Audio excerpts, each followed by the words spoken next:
Hello friends, कैसे हैं आप सब। आशा करते हैं आपकी तैयारी बहुत अच्छी चल रही होगी। प्री हिस्ट्री आर्कियोलॉजिकल एंथ्रोपोलॉजी के ही सीरीज में मैं आज लेके आई हूँ टेक्नोलॉजी, टूल टेक्नोलॉजी। तो प्रीवियस वीडियो में मैंने टूल मेकिंग के बारे में बात की थी कि कैसे हमारे प्रिमिटिव्स या हमारे फोर फादर्स कह सकते हैं या हमारे एंसेस्टर्स कैसे उन्होंने टूल मेकिंग टेक्निक, कौन कौन सी चीज़ें थी, किस तरह के रॉक पे वो टूल मेकिंग किए, कैसे ये आइडिया आया और क्या उसके पीछे ऑब्जेक्ट था। ठीक है, उसके पीछे क्या साइंस था। तो आपने बहुत सारे टर्म समझे थे, positive bulb of percussion, negative bulb of percussion. तो उसी के सीरीज में आज हम बात करेंगे different technology of the tool making. ठीक है, बहुत सारा कुछ पढ़ने और एक्सप्लोर करने के बाद मुझे जो मटेरियल मिला ये मुझे बेस्ट लगा आप लोगों के लिए। इसमें आपको समझने में बहुत आसानी रहेगी और जो आगे फिर आता जाएगा जो भी टर्म्स टेक्निक वो आपको बिल्कुल तुरंत ग्रेस्प कर पाएंगे। ठीक है, तो बिना देरी के समझते हैं क्या है। तो जैसे प्रीवियस डिस्कशन में आपको क्लियर हो गया कि जो फ्लेकिंग था वो बहुत एसेंशियल था किसी भी तरह के स्टोन वर्क के लिए। ठीक है, स्पेशली इन लोअर पैलियोलिथिक या ओल्ड स्टोन एज के लिए। तो वही बात है यहाँ पे कि वेरियस मेथड ऑफ फ्लेकिंग। अब फ्लेकिंग भी तरह तरह से होती थी कि ये जो फ्लेकिंग थी ये टेक्निक थी। तो इसको ना पूरा देखने के बाद ओवरऑल पूरा स्टोन एज समझने के बाद लोअर पैलियोलिथिक टिल नियोलिथिक कि किस तरह की टेक्निक हुई, तो कुल मिला के देखा गया there are different classification, we can classify this technique. तो देखते हैं methods can be classified in the following way. अच्छा, वन मोर थिंग कि आप वीडियो के दौरान स्क्रीनशॉट ले सकते हैं या आप मेरे साथ साथ राइट डाउन कर सकते हैं या एक या दो बार सुन के अपने वर्ड्स में लिखिए, that is more better than anything. ठीक है, तो इससे क्या होगा कि आपको एकदम एक एक चीज याद हो जाएगी। मैं यहाँ कोशिश कर ही रही हूँ कि आपको एक एक चीज समझ में आ जाए, फिर आर्कियोलॉजिकल एंथ्रोपोलॉजी में समस्या ना आए। ठीक है, कोई डाउट ना रहे। फिर भी कोई डाउट है तो आप नीचे कमेंट बॉक्स में ज़रूर लिखिए, मैं नेक्स्ट वीडियो में उसे रेक्टिफाई करूँगी। ठीक है, तो ये जो सारी टेक्निक थी टूल टेक्नोलॉजी, इसे हम क्लासीफाई करते हैं इस तरह से। पहला तो एक है डायरेक्ट परकशन मेथड। ठीक है, डायरेक्ट परकशन मेथड देखिए, डायरेक्ट परकशन मेथड, परकशन मतलब तोड़ देना, किसी चीज को तोड़ना, चिपिंग करना, छिलना, जैसे भी आप इसे समझ सके। ठीक है, तो अगर फ्लेकिंग जो है, flaking by direct blows is called direct percussion. Flaking तो होगी ही स्टोन एज टेक्निक में। फ्लेकिंग बाय डायरेक्ट ब्लो, एक कोर लिया, एक दूसरा हैमर लिया।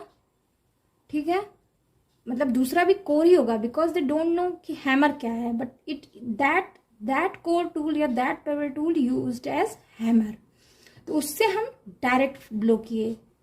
अब जो डायरेक्ट ब्लो किए उसके कई टेक्निक हो सकते हैं। एक तो ये कि कोर टूल को कहीं पे अटैच कर दें और ये जो है ब्लो करने का ये थोड़ा दूरी पे जाए और फिर ब्लो करें।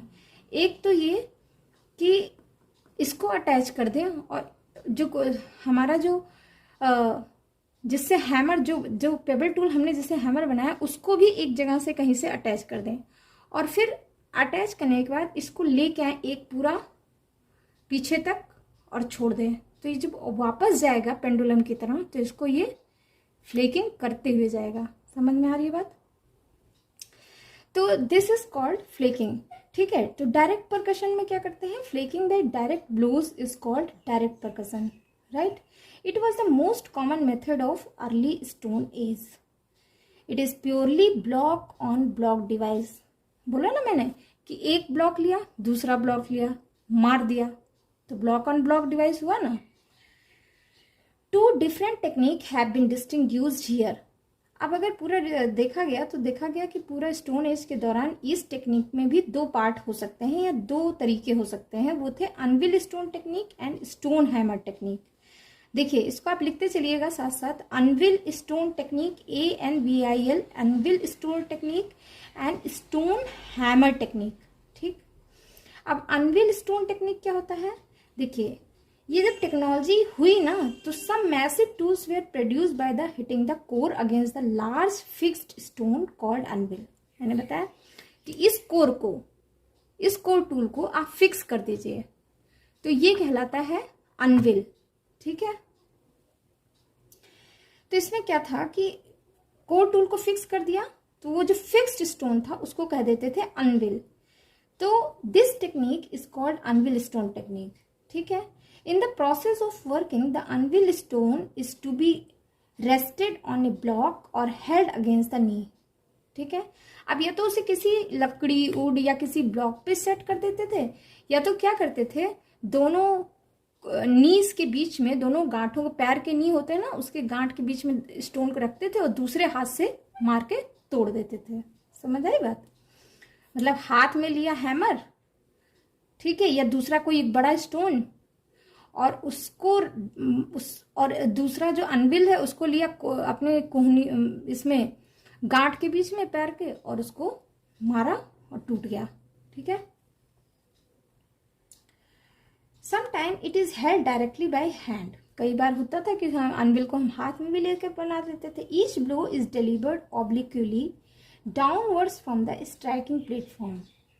अब अगर आप कभी ऐसे करिए खुद से, तो आप क्या देखेंगे कि हमेशा जो कोर टूल होगा ना, मान लो हाथ में स्टोन टूल रखा और दूसरा जो अनविल है इस अनविल रखा यहाँ पे हाथ में, और दूसरे हाथ में हमने ले लिया एक स्टोन टूल जिससे हमें ब्लो करना है, तो आप हमेशा देखेंगे जो ऊपर वाली चीज है ना जिससे हम ब्लो कर रहे हैं वो ऑब्लिकली ऊपर की तरफ जा रहा है, ऑब्लिक फेज में है। ठीक है, तो एक तो ये है कि हम ऐसे किए और मारे, तो ये ऑब्लिकल जा रहा है ना, जो फोर्स डिलीवर हो रहा है वो क्या होता है, एक सीधी लाइन में नहीं हो रहा कि एक सीधा सीधा रखे और मार दिया निशाना लगा के, नहीं नहीं नहीं नहीं, एक स्लैंटिंग लाइन या ऑब्लिक लाइन में ही आप जो है फोर्स डिलीवर करेंगे। ठीक है, downward from the striking platform, as a result flakes come out from the lower surface of the core. समझ में आ गई बात? They are usually short but deep and thick in nature. समझ आएगी? कभी आप ये करके देखिए, चोट मत लगा लीजिएगा, बहुत केयरफुली करिएगा। ठीक है, on the other hand step like bites are produced on the core along the edges of the piece of anvil या स्टोन। ठीक है, अब अगर स्लाइट मॉडिफिकेशन थोड़ा सा ये भी देखा गया, जैसे जैसे हमें टूल्स मिलते गए ना, लोअर पैलियोलिथिक टूल्स और इस तरह से, तो हम देखते गए किस तरह से वो टेक्निक, किस टेक्निक के थ्रू ये मैन्युफैक्चर किया गया होगा। तो हम पाया गया कि in a slight modification of this technique the core is suitably fixed on the anvil and a moving hammer hits the core almost vertically above the anvil. ठीक है, this technique has been called as bipolar technique. कई बार ऐसा होता है कि हमने क्या किया, एक स्टोन लिया, फिक्स कर दिया और दूसरे स्टोन से उसको सीधे ब्लो किया, मतलब ऊपर ले गए और फोड़ दिया, तो इसको क्या कहते हैं, बाईपोलर टेक्निक। ठीक है, it seems to be widely practised among the Peking man. याद रखिएगा, ये टेक्निक यूजुअली पाया गया पेकिंग मैन में, वो ये टेक्निक यूज करके स्टोन टूल बनाते थे। टेक्निक है वो है स्टोन हैमर टेक्निक। ठीक है, इसमें क्या था कि lump of stone which has to be flaked is held by the hand. जिस स्टोन की आपको फ्लेकिंग करनी है उसको हाथ में पकड़ते थे, दूसरे हाथ में a pebble of suitable side is selected as striker. ठीक है, lump is struck repeatedly at the same particular point. मारते गए, स्ट्राइक करते रहे एक ही पॉइंट पे। The flakes that come out are short and thick. छोटे फ्लेक्स निकलने लगे। Step like bites are created along the edge of the core. Gradually, different types of hammers came into use by prehistoric toolmaker. The hammer of soft material like thick antler roots, long bones, even the hardwood materials were capable of reducing the shattering effect. जैसे जैसे वो use करते गए उसका समझने लगे कि कैसे कैसे कौन सी चीज यूज करें। कई बार एंटलर टूल्स यूज कर लेते थे, कोई लॉन्ग बोन्स यूज करते थे, हार्डवुड मटेरियल यूज करते थे। तो अलग अलग मटेरियल का अलग अलग इफेक्ट भी होता था। सॉफ्ट मटेरियल है तो बहुत जेंटली फ्लेकिंग होती थी उससे, बहुत हार्ड मटेरियल है तो रैंडम फ्लेकिंग हो जाती थी। ठीक है, तो ये सारी चीज़ें समझते समझते समझते समझते आपको पता है 1000 साल लग गए। मतलब अगर हमने एक तरफ से चिपिंग करी, दूसरी तरफ से फ्लेकिंग करी, एक तरफ से फ्लेकिंग करने के बाद जब हम दूसरी तरफ से फ्लेकिंग करते हैं, इतनी बात समझने के लिए हमें लग गए पूरे 1000 से भी ज़्यादा साल। समझ में आ रही है कैसे इवोल्यूशन हो रहा है, कैसे सारी टूल टेक्निक डेवलप हो रही हैं। जैसे आप सेल, जो भी बायोलॉजी के स्टूडेंट होंगे, जूलॉजी की सेल डिवीजन जिसने पढ़ रखा होगा वो जानते होंगे कि जब सेल प्रिपेयर होती है टीलोफेज स्टेज में, ठीक है, तो आप देखते हैं बहुत सारी फिनोमिना बहुत धीरे धीरे धीरे धीरे हैपन होती हैं, लेकिन जब डिवीजन आता है तो सडनली हैपन हो जाता है। तो मतलब वो अगर 1 आवर डिवाइड किया जाता है तो 59 सेकेंड तक सेल डिवाइड नहीं होता है, सिर्फ प्रिपरेशन करता है, और 67 सेकेंड में सेल डिवाइड हो जाता है। तो बस वही बात है, आज जो हमारे पास सारा टेक्निक बहुत तेज़ी से हम डेवलप कर रहे हैं, उसके पीछे कई कई कई कई लाखों लाखों साल का मेहनत है, जो हम तेज़ी से सारी चीज़ें कर ले जा रहे हैं। ठीक है, तो यही बात थी सारी। These hammers touch the core या stone tool at large number of points. So the nature of these scars were quite different from those scars produced by the effect of hammer stone. ठीक है, In fact, soft hammer produce the scars of more or less parallel ridges. समझिए, जो soft hammer होगा, कोई ऐसी चीज़ें जो softly हम स्ट्राइक करते थे, कोई ऐसे स्ट्राइकर जो बहुत सॉफ्ट होगा, उसमें जो रीजेस बनेंगे ना फ्लेकिंग के टाइम, वो थोड़े से मोर और लेस पैरेलल रीजेस बन रहे हैं, विच वेर यूनिफॉर्मली शैलो। ये सब जानना जरूरी है, जो बहुत शैलो होंगे। The bulb of percussion was no longer conchoidal but diffused. आपको मैंने प्रीवियस वीडियो में बताया ना कि बल्ब ऑफ परकशन क्या होता है, पॉजिटिव बल्ब ऑफ परकशन क्या होता है, नेगेटिव बल्ब ऑफ परकशन क्या होता है। तो वही चीज़ है, बल्ब ऑफ परकशन जो बनेगा वो क्या होगा, कॉन्कॉइडल नहीं होगा, लेकिन वो डिफ्यूज होगा, समझ में नहीं आएगा कि कहाँ पे बन गया है। ठीक है, बहुत हल्के हल्के बल्ब ऑफ परकशन उस पर बने रहेंगे। This technique has been known as cylinder hammer और बोन हैमर और सॉफ्ट हैमर टेक्निक। याद रखिएगा, सिलेंडर हैमर, बोन हैमर और सॉफ्ट हैमर टेक्निक। क्योंकि जो बोन कोई लॉन्ग बोन होता था, उससे जब हम फ्लेकिंग करते थे ना, तो उससे बहुत सॉफ्ट ब्लो होता था, सॉफ्टली स्ट्राइक करता था, इसलिए इसको सॉफ्ट हैमर टेक्निक भी कहते हैं या सिलेंडर हैमर टेक्निक भी कहते हैं। अब देखिए, कोई ऐसा स्टोन टूल है जो थोड़ा सा सिलेंडर है, जिसमें ज़्यादा नुकीलापन नहीं है, तो जब उससे कोई ब्लो डिलीवर करेंगे, उसको स्ट्राइकर बना लेंगे, तो जो फ्लेकिंग होगी ना बहुत सॉफ्टली रिड्यूस होगी, मतलब उसमें जो बल्ब ऑफ परकशन होंगे बहुत डिफ्यूज्ड होंगे, तो उसको हम इसीलिए कह देते हैं सिलेंडर हैमर टेक्निक। ठीक है,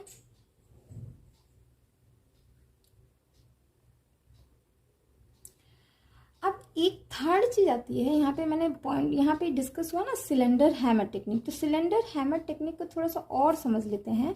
ये जो टेक्निक थी ना सिलेंडर, थोड़ा सा और इवॉल्व थी। जैसे मैंने अभी बताया ना कि अगर वो कोई स्ट्राइकर है या कोई जिससे हम स्ट्राइक कर रहे हैं, वो अगर सिलेंडर शेप में है, ठीक है, तो ये थोड़ा सा और एडवांस हुआ ना कि हम रैंडम कोई चीज़ नहीं उठा ले रहे हैं, हम उसको सोच के उठा रहे हैं कि किस चीज़ से हमें फ्लेकिंग करनी है। ठीक है, तो cylinder hammer technique is obviously a more evolved form of stone hammer technique. It is an effective as well as convenient way of producing smooth skimming flake scars to make the surface of the tool smooth. समझ आ रही बात? The technique involves a powerful blow, especially with a skillful control of finger.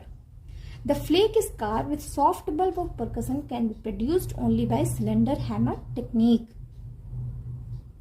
It may be mentioned that early Paleolithic flake industry known as Clactonian exhibit the evidence of employing the cylinder hammer technique. Clactonian जो stage था ना, आपको आगे मैं बताऊंगी, ऑरिग्नेसियन, मैगडेलेनियन, क्लैक्टोनियन, ये सारा कुछ। तो उसमें आपने देखा कि उस स्टेज में अर्ली पैलियोलिथिक जो फ्लेक इंडस्ट्री थी, जिसे हम क्लैक्टोनियन स्टेज में, वहां पे ये एविडेंस पाए गए सिलेंडर हैमर टेक्निक के। तो इतना समझ में आ गया डायरेक्ट परकशन।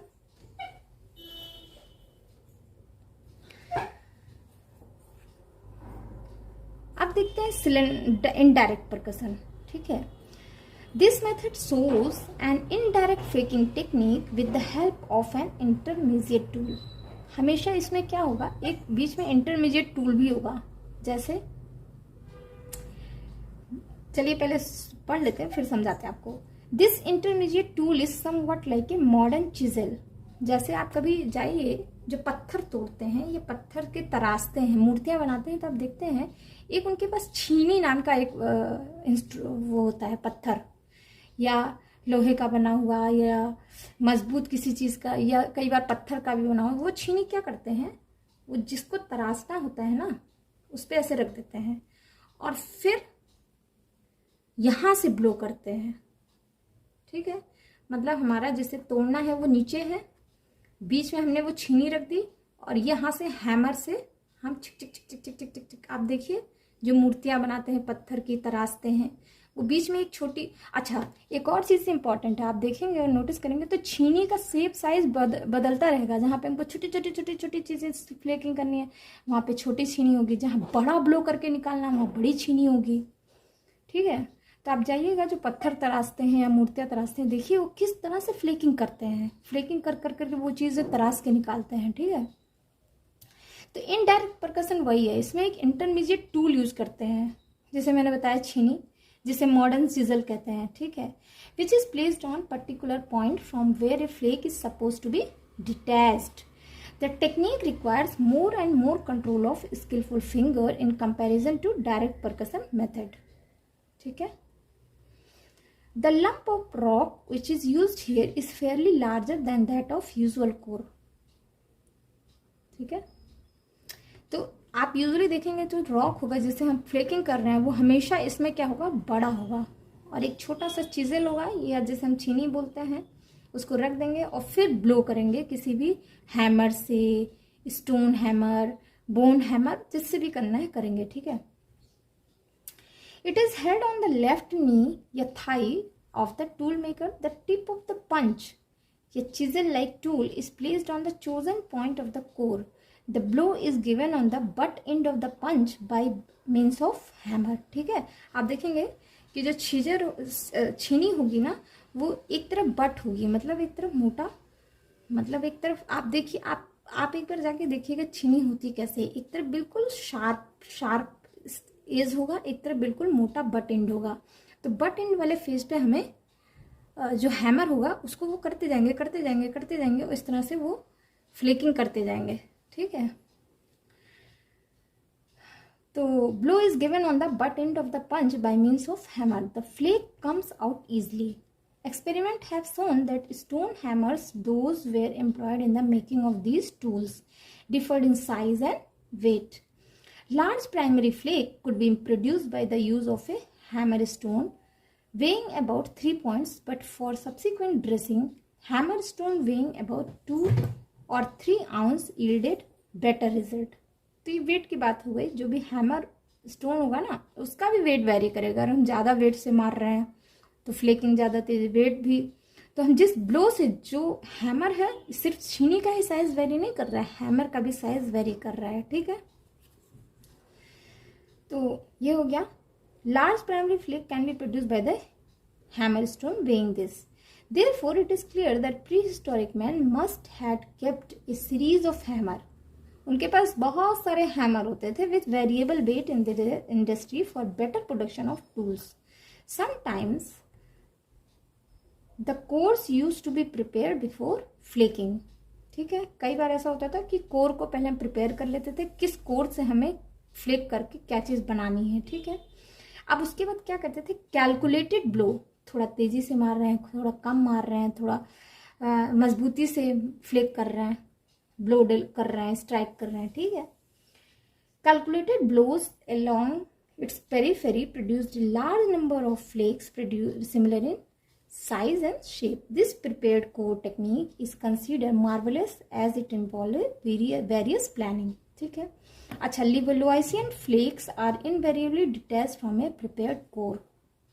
आगे देखेंगे Levalloisian इंडस्ट्री में जैसे क्लैक्टोनियन था, इसी तरह Levalloisian स्टोन टूल या इंडस्ट्री आएगी जिसमें मैं बताऊंगी कि जो Levalloisian टाइप ऑफ फ्लेक था ना वो इसी तरह से एक कोर को पहले प्रिपेयर कर लिया। जैसे मान लीजिए ये बुक है, ये एक कोर है। ठीक है, अब इससे मुझे एक बड़ा सा ऐसा पत्थर, बड़ा सा ऐसा टूल बनाना है जिसका एक साइड बहुत शार्प हो।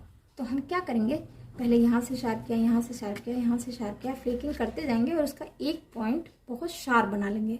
उसके बाद क्या करेंगे कि एक ऐसा ब्लो डिलीवर करेंगे कि वो जैसे मान लीजिए यहाँ से मैंने शार्प बना लिया पूरा, ये यहाँ से चिपिंग कर करके शार्प बना लिया, और इस जगह पे हम रखेंगे अपना चिज़ल और एक तेजी से इतना तेज ब्लो डिलीवर करेंगे कि ये पूरा आउट हो जाएगा।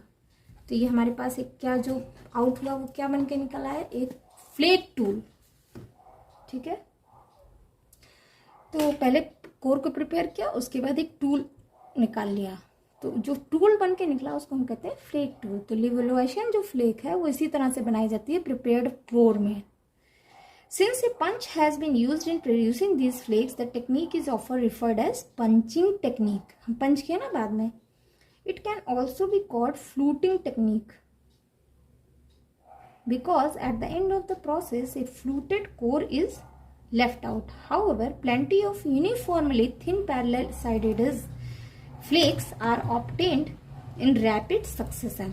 बहुत सारे छोटे छोटे छोटे छोटे पैरेलल साइडेड ब्लेड्स भी तो मिलते हैं। तो बस वही बात कही गई है। अब नेक्स्ट टेक्निक है कंट्रोल्ड परकशन मेथड। एक तो हमने समझा इनडायरेक्ट परकशन, एक हम समझेंगे कंट्रोल्ड परकशन मेथड। ये एक्चुअली पूरी तरह से इनडायरेक्ट परकशन है, ठीक है, because it produce greater number of flakes and blades without much wastage. इसमें बहुत ज़्यादा ऐसा नहीं होता कि बहुत सारे फ्लेक वेस्ट हो रहे हैं, बहुत कैलकुलेटिव वे से ये बनाया जा रहा है, मैंने कंट्रोल्ड वे से बनाया जा रहा है। Controlled percussion means flaking with pressure which is much developed device involving both patience and skill. Small flakes are removed from some definite point of core with the help of suitable implement, वो चाहे stone का बना हो चाहे bone का बना हो, ठीक है, but the application of pressure is greatly regulated. मतलब धीरे धीरे धीरे धीरे उन्हें समझ में आने लगा था कि किस तरह से प्रेशर अप्लाई करें, कितना प्रेशर अप्लाई करें, तो जो वेस्टेज होता था वो कम होता था, जो चिपिंग निकलती थी, फ्लेक्स निकलते थे छोटे छोटे, वो कम होता था। कई बार वो पूरा कोर टूल ही खराब हो जाता था, ठीक है। तो ये यहाँ पे नहीं होता है, यहाँ पे बहुत कम होता है, बहुत स्किल के साथ ही बनाया जाता है। Controlled percussion was specially applied for the trimming of the cutting edge of the tool. अच्छा, इसका एग्जाम्पल क्या है, द माउस्टेरियन यानी निएंडरथल पीपल यूज करते थे इसको। The Mousterian and the people of upper Palaeolithic period practised on this type of flaking.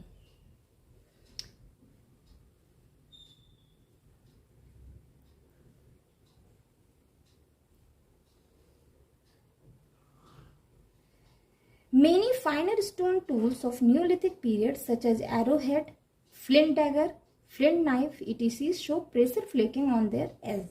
Even some contemporary primitives are found to shape their stone tool by this technique. So that is all for today's discussion.